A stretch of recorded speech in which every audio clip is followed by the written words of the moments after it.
Hello, welcome to LeftOverTime, the show about reheated food and NBA takes.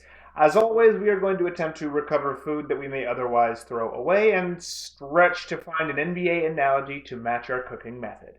On today's episode, bone broth, and on the NBA side of things, three of the best players to retire only to lace them up again.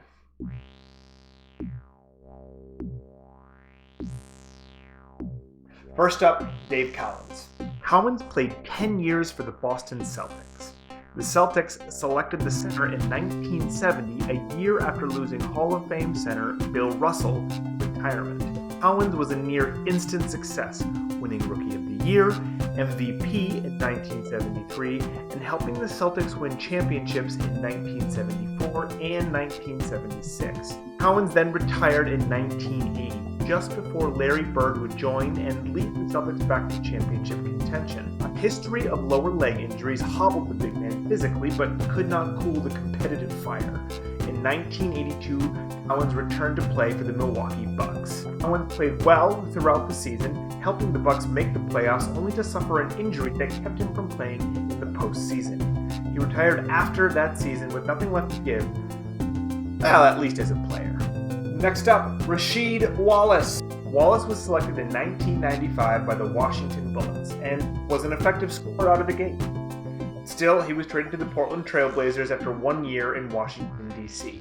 In the Rose City, Rasheed blossomed into an all-star power forward. Again, still, he was traded, this time to the Atlanta Hawks, where he played 1 game before being traded again to the Detroit Pistons. All of this happening in the middle of the 2004 season. Despite all the short stints, Wallace remained a great scorer, something the Pistons greatly needed to help them win the championship in 2004. Rasheed remained with the Pistons for 4 more seasons before signing with the Boston Celtics, where he played a single season, helping them reach the finals as a bench player before electing to retire. Rasheed came out of retirement 2 years later to play for the New York Knicks. He played 21 games before being hobbled by a broken foot. After 1 more attempt to return in the middle of that season, he retired again. Finally, Michael Jordan. Michael Jordan, Chicago Bulls, MVPs, scoring titles, 3 championships, minor league baseball player. I'm back. There, you should be caught up. Jordan returned to the Bulls in 1995 and over 3.5 seasons won another 3 more championships, retiring a champion for the 2nd time in a row. And then he came back again. This time for Washington, who had elected to change their mascot from the Bullets to the Wizards. For 2 more years, starting in 2001, Jordan turned the Wizards into must-see TV. At age 38, Jordan was still a capable scorer, rebounder, and passer, even scoring 51 points in a game. While cool, he still possessed the ability to put his mark on the game. Nevertheless, the Wizards with Jordan only won 37 games in each of his 2 seasons, missing the playoffs both years before Jordan hung up his famous shoes for good. Subscribe, follow, like, you know the deal. Now, let's talk about broth.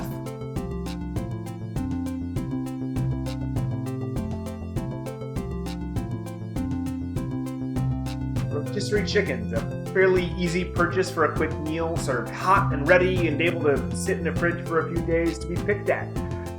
Despite consistent picking, the bones remain an inedible reminder of past flavor. This is a recipe that stands on the shoulders of recipes before it. When chopping vegetables, the ends and greens that are usually left over are usually discarded. These nubbins at first look would seem not to have much left. And while they're not really edible, I promise you, they still have something to give. We're going to give this seeming refuse one last chance to shine.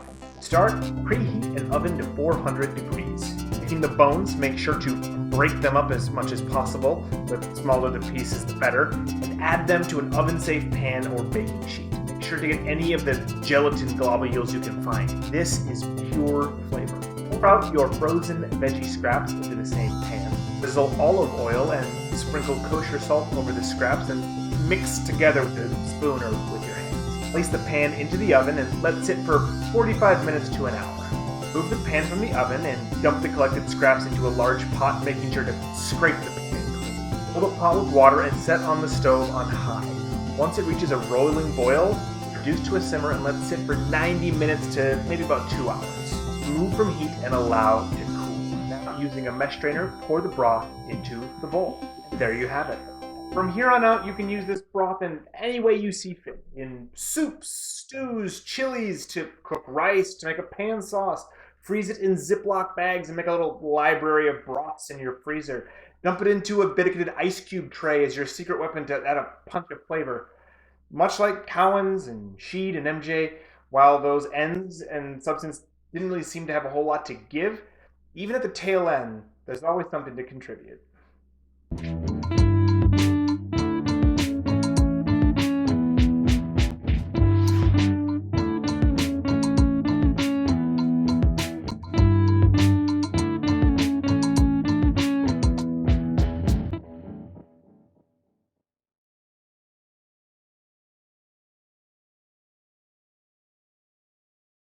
Mia, what do you